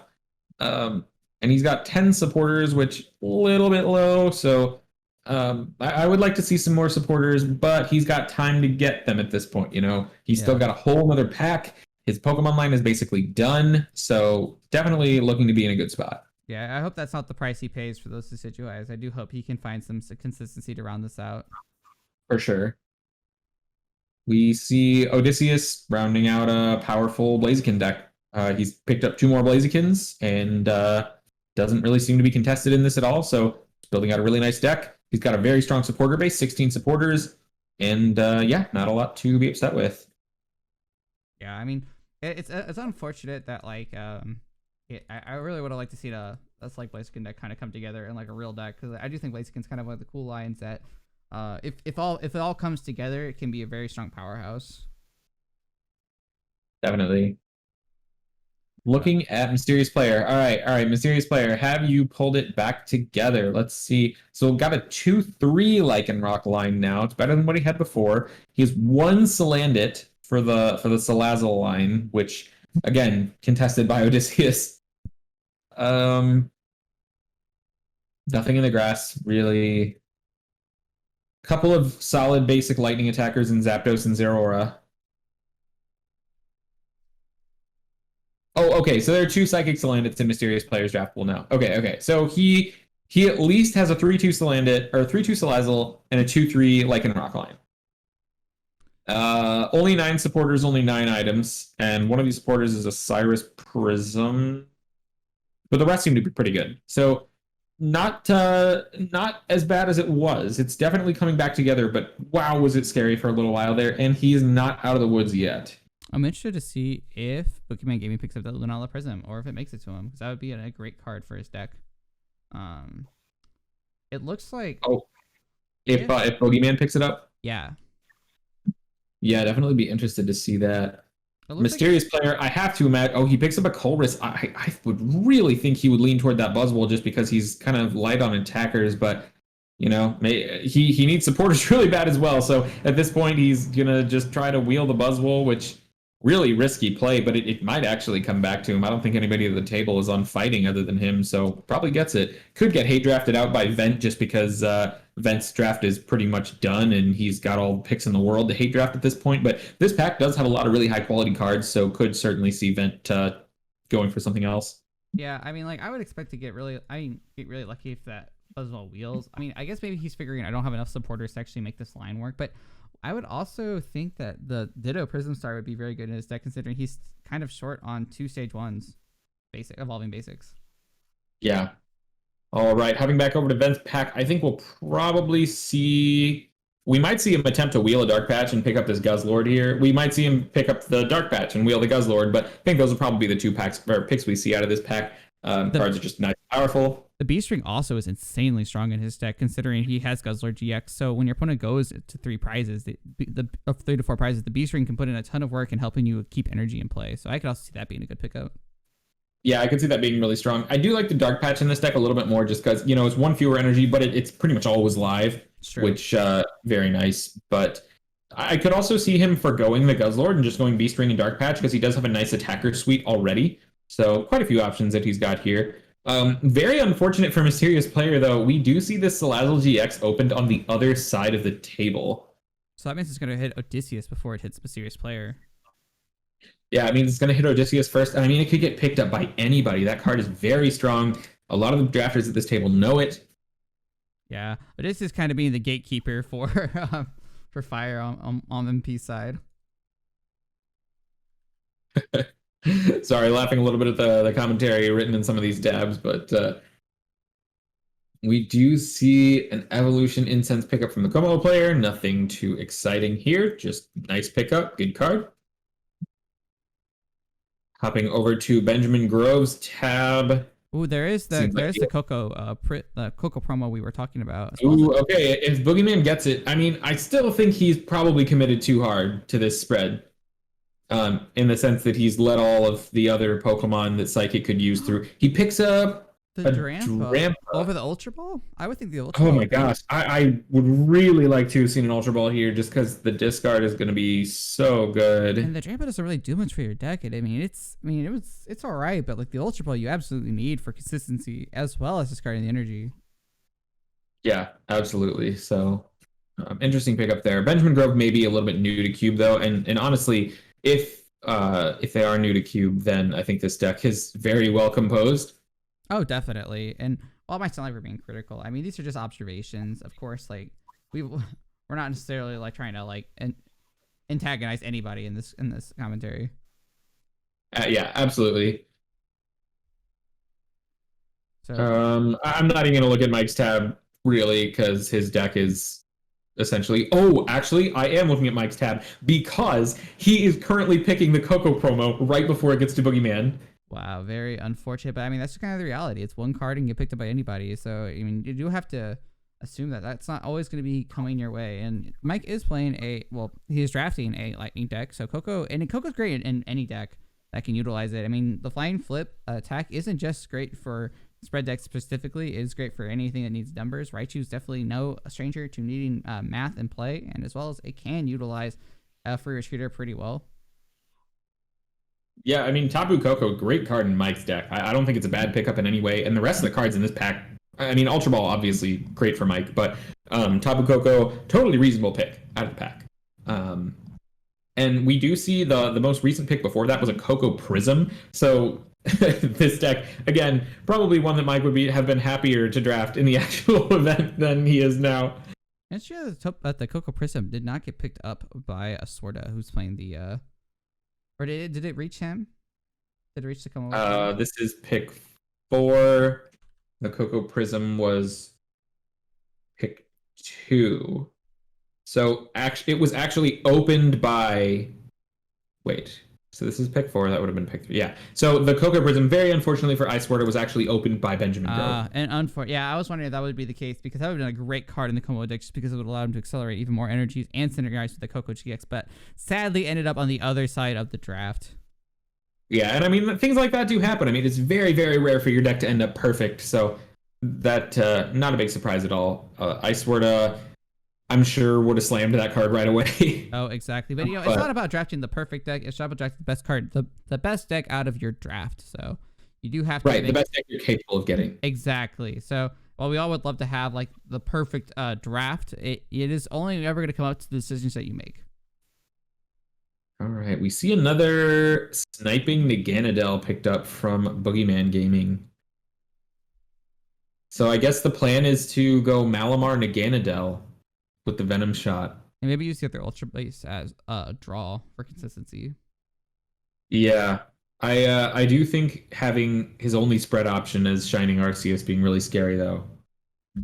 Yeah, I am curious to see if he's just planning on setting up the board with Naganadel, but that does seem a little bit expensive with that 4 energy cost and has to discard 2. It's expensive. It's kind of risky just because it is a GX and it's slow. He's not going to be able to piece that stuff together. I'm basically following the trajectory of this Salazzle on its way to Mysterious Player, because I'm sure he would be so happy to get that card at this point. It would help his deck tremendously. But, you know, there's still Odysseus between here and there, and other people that might hate draft it as well. Although, fortunately for Mysterious Player, Salazzle is up against some fantastic cards in the rest of the pack. So, odds are it gets to him if it can get through Odysseus. And Odysseus has the Salandis for it already. He has the fire support for it. I would be surprised if he didn't pick it up, but who knows? Odysseus is definitely the final boss in this fire draft. Yeah, definitely. I think Mysterious Players I wouldn't say that his deck kind of lives and dies by the Salazzle because he does already have one. He has some other stuff going on, but Odysseus is definitely going to gatekeep this this Salazzle, and if it can get through, Mysterious Player is going to be much happier than if it doesn't. Yeah, I mean, assuming that like White's on Ice is definitely probably not picking up this card at all. Okay, we're back to Boogeyman Gaming. Or I'm still in Boogeyman Gaming. This pack is really interesting. I think the Lunala Prism Star would be a really strong card in his deck, but given that he's got the double Naganadel, I think the triple would be really nice. He actually goes for Ditto Prism. He has tons of Poiples, and he has plenty of Inkays too. Yeah, I'm interested to see like what the value in this card would be for him because I feel like his line is already fleshed out. We've seen tons of EKs come through. I would either be eyeing up the Lunala Prism, or if you're not eyeing up the Psychus, I would be taking the Triple XL because that would allow you to use Venom Shot even more consistently and on faster turns. So you can go Venom Shot with Malamar, Triple XL. Like that honestly to me sounds like that would be a really good game plan if this was the kind of deck you're going for. But I don't understand the Ditto as much. Yeah, I think the Ditto is just overkill on the basic side. The Triple XL or the Lunala Prism would be much better at this point. Maybe I don't know. Does he have a full Poiple line for the Naganadel? Oh, I see why he's taking it. He doesn't have an Alolan Sandshrew. Oh, I see. So very like a linchpin card. That's a good point. Yeah, if he doesn't have an Alolan Sandshrew, kind of an odd card not to see. But nevertheless, it doesn't change his position. So maybe he figures, well, if my whole deck revolves around this card and I only have 9 picks left, yeah, he kind of is forced into taking it. Yeah, he really has no choice there. Yeah, so that's kind of a very unfortunate, I guess, to see that. But it's very interesting. So I am curious to see if this Salazzle is making it over to Odysseus. And it looks like Odysseus is taking the Salazzle GX, so unfortunately for MP. Oh, no. That Salazzle is getting sniped up by the fire draft where you would expect it, but that is so far, but just not quite. Yeah, this was definitely going to be the the last strain if it was going to make it over. It does look like assuming MP doesn't take the Dark Patch will make it back over to Vent, though, which will be nice. Boogeyman Gaming actually let an Alolan Sandshrew through. Interesting. There's an Alolan Sandshrew in the pack that Vent has now. I wonder why he didn't take it. Well, so I could understand not taking it if he doesn't consider the Alolan Sandslash to be particularly important. But I don't agree with passing it and then taking Ditto Prism so highly. Yeah, I'm not quite sure. It does look like the Buzzwole might be making it back over to Mysterious Player, which could actually be a really good thing for his deck. Yeah. We actually see Weiss on Ice filling out a whole 3/3 Lurantis line with both of the damage boosting ones and a Lurantis GX. Again, very unfortunate for Mysterious Player, who I'm sure would have been really happy to see those Lurantises. Yeah, the Lurantis Probo is very strong. Giving you the extra damage is great, especially because it works on both sides. You're playing a Flash deck or a Fire deck, so there's lots of options. Weiss on Ice picking up another candy here. Great, that's what you want to see. I mean, having a full Decidueye line, you can just rare candy on turn 2. That would be very ideal. It's just now that you can pretty much just build around that. So this is great for him. Only 6 picks left, but we'll take it. He does have all 5 Decidueye now. After you have the 3, I would expect other people not to be too high on the other one, which is still very good. But definitely harder to take the line when you don't see the pieces. Definitely. We do see us land it in there too, just to kind of rub it in that I don't know will make it over to MP. We have seen the Macargos. Mysterious Player just kind of at a loss here.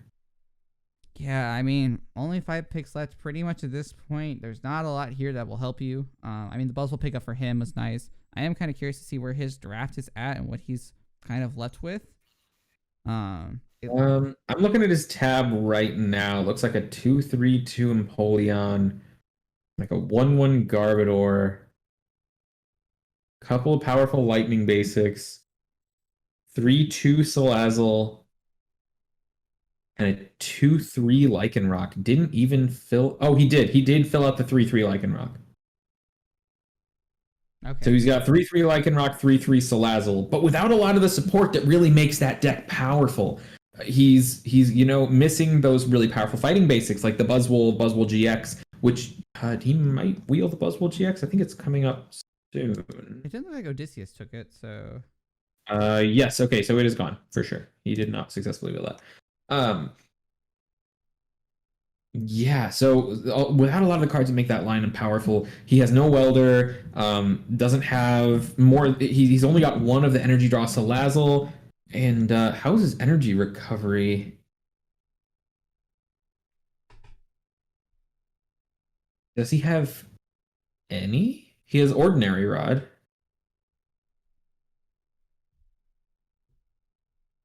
And that's it. yeah, it's a very unfortunate. Oh, way it was dealt out. I think having the fire, like someone else on fire right next to you, is definitely not great. Doesn't.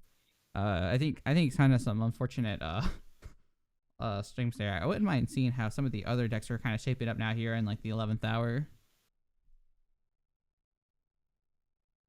Yeah, I let's do a quick hop through on everyone and kind of see how it came out. Cool. Would you like to start with Vent? Pretty unsurprising outcome on Vent. He got 3 more Dark Tools in this pack, and he did hate draft the Buzzwole, as expected. I see. I mean, that makes sense because I mean that card would be, you don't really want to see that as the Dark player, and like you said, he already has his deck filled out, so he is probably okay to do that without much trouble. Yeah, I think he's in a great spot. I think he's probably pretty happy with how this draft went. I don't even think that there was anything he might have wanted that he didn't get. He got the Dark Patch back. So he's got the Beast Ring and the Dark Patch. I don't know. Overall, just seems like things definitely went well for Vent. He's got a great supporter line, great item lineup, lots of good stuff going on. Yeah, so then Aswarda, who was drafting the Como deck. I'm assuming his deck is still pretty much, in good shape as long as he got more. Yeah. I think we established that his deck was looking great. He's got 18 supporters, 18 items. I'm sure they're not all great, but they're probably all pretty solid at least. Oh man, even got an Ends Resolve. I could see that being sweet in this deck. Yeah, End Resolve, just being able to accelerate on Dragon Pokemon is going to be excellent. Yeah, so this deck seems to have come together for Icewarda very well. Going over to Benjamin Grove. Got the Alolan Egg. Basically, just going to scroll down and look to see if there are more discard options.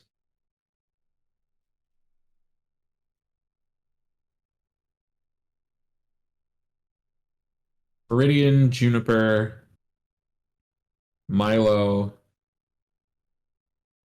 Misty's Determination, Red's Challenge, Sophocles, Hapu, Mysterious Treasure. Okay. This is better than it was before. Okay. And he picked up a Super Rod as well. Oh, good. Yeah, I mean, some form of recovery in this deck is going to be extremely important, especially with the especially with the one prizer deck. You're going to need to be able to streamline attackers. Yeah. That's good. I mean, it was definitely looking sketchy at first, especially with the eggs just getting picked up randomly by other players. So glad to see that at least it all kind of buffed out in the end. Yeah, definitely. It worked out well. I'm not going to focus too much on Mike. So looking at Boogeyman Gaming, what are your thoughts? So I'm curious. I guess it looks like he got through, at least I guess this is what his idea was. He was trying to get the Naganadel and Sandslash, but I'm curious to see like what his like main mode of operation is for like the early to mid game, because with just Shining Arceus, you're not exactly putting on, at least I wouldn't think, a ton of pressure.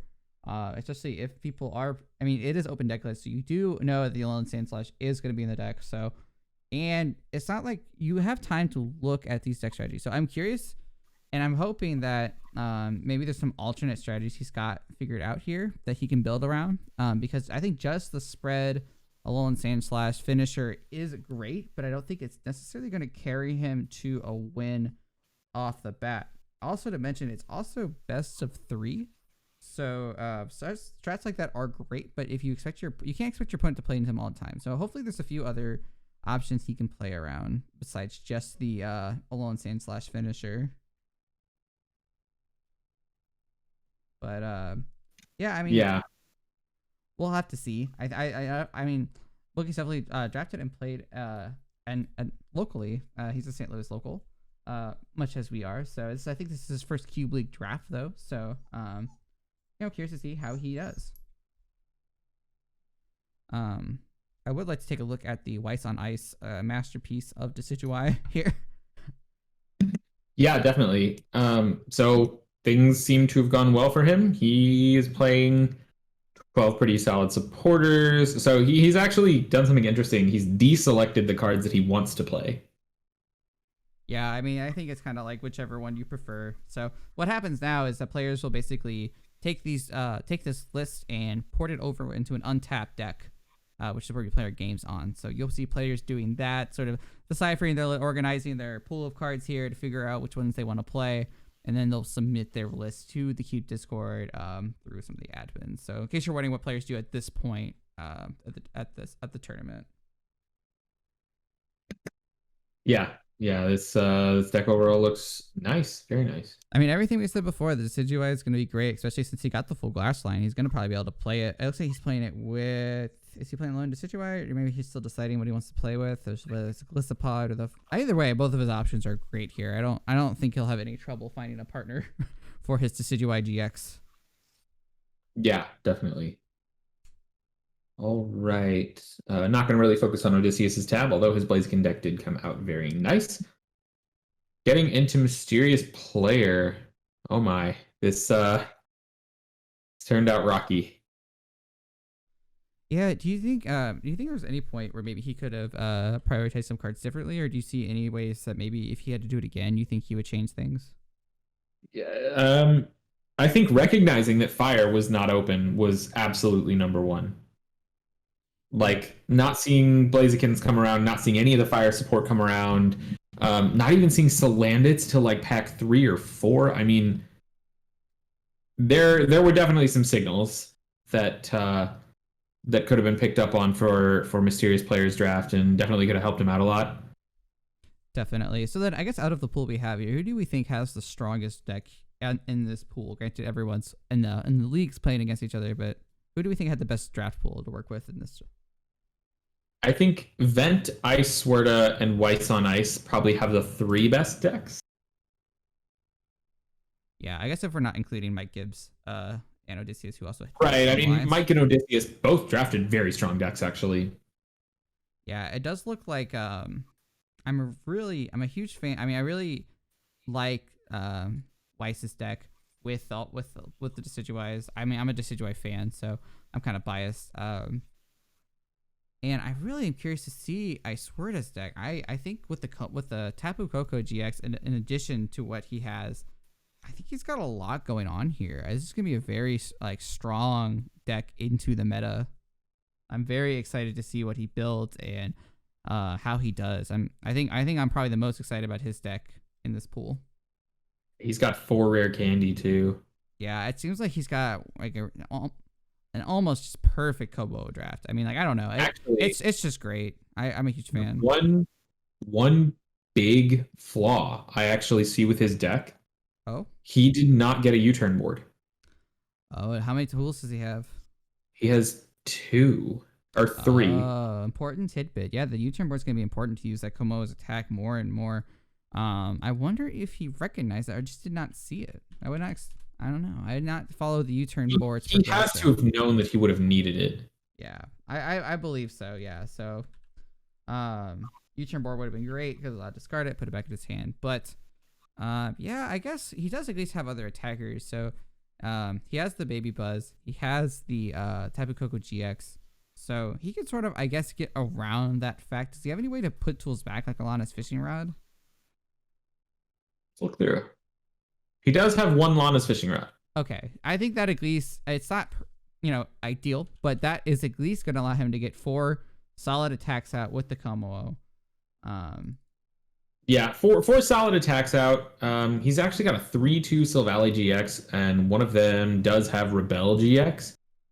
So we might see that come in. I honestly would just see Tapu Koko, but it's hard to play around both Tapu Koko and Silvally, so maybe he'll play both. I'm not sure. He has lots of cool options. Missing the U-turn board is kind of a heartbreaker. It's really gonna suck against some of the like the single price decks because he is gonna need that damage output. Yeah, but sure. Overall, very nice deck. Yeah, and I mean, I thought we saw a lot of like really interesting drafts in this cube, and it's not very often that we see like GXs incorporated in the draft. I think it adds a little bit more of a powerhouse element to it, where you see cards like Buzzwall flowing in, or Decidueye. Well, we actually really didn't see Decidueye since Weiss and Ice got them all, but it's kind of a different flavor per se.